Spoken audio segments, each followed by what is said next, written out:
தூத்துக்குடி மாவட்டம் கோவில்பட்டியில் படித்துக் கொண்டே வாழைப்பழக் கடையில் வேலை பார்த்த மாணவனுக்கு தமிழக வெற்றிக் கழக தலைவர் விஜய் உதவியுள்ளார். கோவில்பட்டி முத்துநகர் பகுதியைச் சேர்ந்த கண்ணன் மஞ்சுளா தம்பதியின் இரண்டாவது மகன் ரமேஷ் அங்குள்ள அரசு மேல்நிலைப் பள்ளியில் 12ஆம் வகுப்பு படித்து வருகிறார். இவர் அண்மையில் தனியார் தொலைக்காட்சியில் ஒளிபரப்பான நிகழ்ச்சியில் பேசியபோது தங்களது குடும்பம் மிகவும் வறுமையில் இருப்பதாகவும் பள்ளி முடிந்து மாலை வேளையில் வாழைப்பழக் கடையில் வேலை பார்ப்பதாகவும் தெரிவித்துள்ளார். இதனை அறிந்த தமிழக வெற்றிக் கழகத்தின் தலைவர் விஜய் அக்கட்சியின் பொதுச் செயலாளர் குசி ஆனந்த் மூலமாக மாணவருக்கு தேவையான உதவிகளை செய்யுமாறு அறிவுறுத்தியுள்ளார்.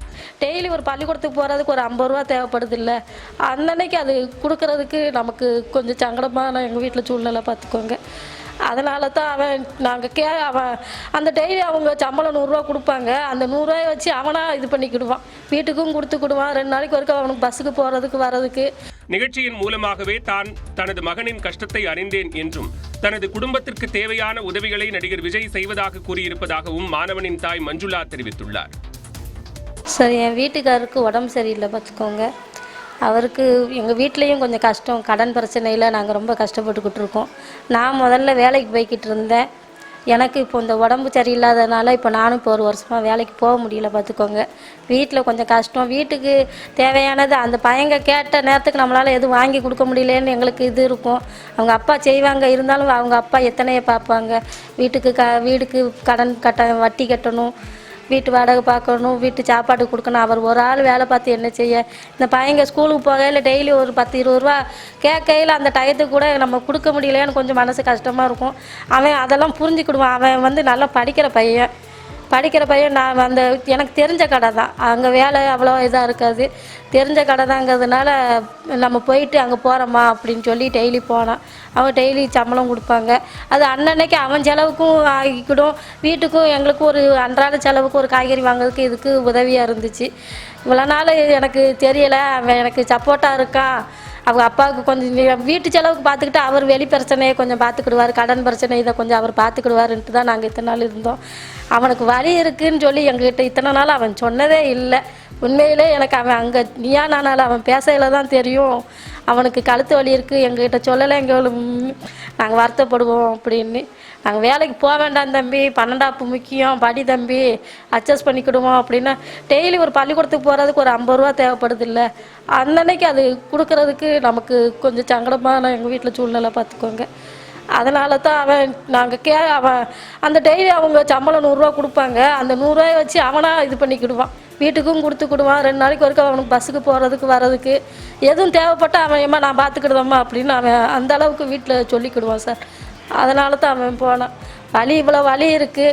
இப்போ நேற்று விஜய் சார் அவங்க இவ்வளோ உதவி பண்ணியிருக்காங்க எங்களுக்கு.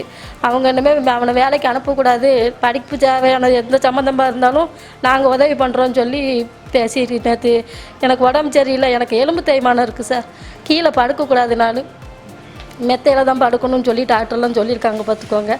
மெத்தை அவங்க அப்பாவுக்கு முதல்ல இருந்துச்சு, அது இதாகிட்டு பார்த்துக்கோங்க. வாங்கிறதுக்கு இப்போ ரொம்ப நாளாக நினச்சிக்கிட்டே இருக்கோம், மெத்தை வாங்க முடியல. அவங்க அப்பாவும் ஏற்பாடு பண்ணிக்கிட்டதுக்காக வீட்டுக்கு வர்றது போகிறது எல்லாமே சரியாக இருக்குது பார்த்துக்கோங்க. அது நேற்று அவன் டிவியில் அவன் சொன்னான், அவன் அதெல்லாம் நினைப்பானான்னு நாங்கள் நினச்சி கூட பார்க்கல. அவன் டிவியில் சொன்னதை பார்த்து எனக்கு நேற்று விஜய் சார் அவங்க கட்சியிலேருந்து எனக்கு மெத்தை, வீட்டுக்கு தேவையான சாமான் ரூபா கொஞ்சம் உதவிக்கு பணம் கொடுத்துருக்காங்க சார். 25,000 எனக்கு உதவி ரூபா கொடுத்துருக்காங்க. தம்பியை இன்னமே வேலைக்கு அனுப்ப வேண்டாமா அப்படின்னு இருக்காங்க. அவன் கழுத்து வலிக்கும் எங்கிட்ட இவ்வளோ நாள் சொன்னதில்லை சார். அவன் உண்மையிலேயே நாங்கள் ரொம்ப கஷ்டப்படுதோம் இது பண்ணுவோன்ட்டு தான் அவன் சொல்லலை பார்த்துக்கோங்க. அங்கே பேசின பிறகு தான் எங்களுக்கு அவனுக்கு வலி இருக்குன்னு தெரியும். வந்து தூங்குவான், வந்தோடனே ஏதாவது வாங்கிட்டு வருவான். அப்பா எம்மா நீ சாப்பிடுமா வைமா அப்படின்னு என்னை நல்லா பார்த்துக்கிடுவான். எப்போவுமே அது அவனுக்கு என்னை நல்லா பார்த்துக்கிடணும், எனக்கு வெயிட்டு தூக்கக்கூடாதுன்னு சொல்லியிருக்காங்க. அதனால் அவன் வெயிட்டு தூக்க விட மாட்டான், என்னை எப்போவுமே எதுவும் பண்ண விட மாட்டான். நான் கீழே படுக்கேன்னு சொல்லி கவலைப்பட்டான்னு சொல்லி நாங்கள் டிவியில் தான் பார்த்தேன் சார். இவ்வளோ நாள் அவன் இதெல்லாம் நினச்சிக்கிட்டு இருக்கான், வீட்டை பற்றி கவலைப்பட்டுக்கிட்டு இருக்கான்னு எங்களுக்கு தெரியாது, சத்தியமாக தெரியாது. அவன் கழுத்து வலிக்குங்கிறது சொன்னதில்லை, அவங்க வெளிப்பாட்டினதில்லை. அதான் சார் கேட்டாங்க, அவன் புரிஞ்சுக்கிட்டானே நீங்கள் புரிஞ்சுக்கிட்டாலே அப்படின்னு. எங்கள் வீட்டில் எவ்வளவோ கஷ்டம் இருக்குது. கஷ்டம் இருந்தாலும் சரி நான் ஒரு ஹெல்ப் பண்ணணும், வீட்டுக்கு ஒரு ஹெல்ப் பண்ணணுன்ட்டு நான் ஒரு கடைக்கு வேலைக்கு போகிறேன், பார்ட் டைம் ஜாப்பாக வேலைக்கு போகிறேன். அதில் எவ்வளவோ கஷ்டம் வலிகள் இருக்கும். என்னைய மாதிரி எவ்வளோ பேர் வேலை பார்க்காங்கன்னு நான் நினப்பேன். சரி அந்த கஷ்டம்லாம் ஒன்றும் இல்லாமல் அப்படியே பறந்து போயிடும். எனக்கு என்ன ஆசைன்னா எனக்கு டீச்சர் ஆகணும்னு ஆசை.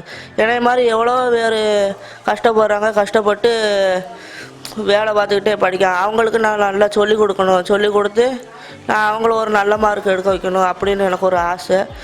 இப்போ டிவியில் இப்போ சொன்னாங்க எங்கள் சார்லாம் சொன்ன உடனே நீ போய் பேசு, உனக்கு நல்ல வாய்ப்பு, உன்னை மாதிரி எவ்வளோ பேர் கஷ்டப்படுறாங்க, அவங்களுக்கு நீ ஒரு நல்ல வழிகாட்டியாக இருப்ப. நான் இப்போ டிவியில் போய் பேசின பிறகு விஜய் சார் கட்சியிலேருந்து வந்து எங்களுக்கு ரொம்ப ஹெல்ப் பண்ணாங்க. பலசரக்கு ஜாமான் எங்கள் அம்மாவுக்கு நான் மெத்தை வாங்கணும்னு நினச்சேன், அந்த மெத்தையும் வாங்கி கொடுத்தாங்க. ரொம்ப ஹெல்ப் பண்ணாங்க. பார்த்துட்டு ரொம்ப பேர் வந்து எங்களுக்கு ரொம்ப பேர் ஹெல்ப் பண்ணதுக்கு முன் வந்தாங்க. அவங்களுக்கு எல்லாத்துக்கும் நன்றி.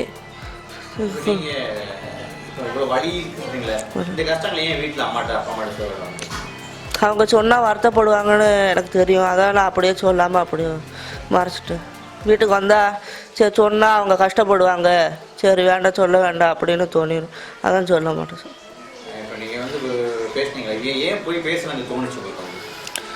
என்னைய மாதிரி எவ்வளோ பேர் கஷ்டப்படுறவங்க இருக்காங்க, அவங்களுக்கு நம்ம அங்கே போய் பேசினா அவங்களுக்கு ஒரு முன் உதாரணமாக இருக்கும். அதனால தான் நான் அங்கே போய் பேசணுன்னு எனக்கு ஒரு மைண்டில் தோணுச்சு, அதனால் நான் போய் பேசணும் சார். எவ்வளோ நேரம்னா 5:30 போவேன், ஸ்கூல் முடிஞ்சோடனே 5:30 போவேன், போயிட்டு 10 மணிக்கு வருவேன். அதில் வலிகள்னு பார்த்தீங்கன்னா கொஞ்ச நேரம் தான் இருக்கும், அதாவது தோல் வலி, இங்கிட்டு தோல் தான் வலிக்கும், அவ்வளோதான், கொஞ்ச நேரம் தான் இருக்கும். வீட்டுக்கு நடந்து வரும்போது கால் வலிக்கும், பஸ்ஸு இருந்தால் பஸ்ஸில் வந்துடுவேன், இல்லாட்டி நடந்து வரும்போது கால்லாம் ரொம்ப வலிக்கும், அவ்வளோதான் சார் வலி. படிக்கிறது ஸ்டடியில் ஸ்கூலில் வச்சு தான் படிப்பேன். இங்கே வந்து காலையில் அம்மா சீக்கிரம் எழுப்பி விட்ருவாங்க, கொஞ்சம் நேரம் படிச்சுட்டு ஸ்கூலுக்கு போயிடுவேன்.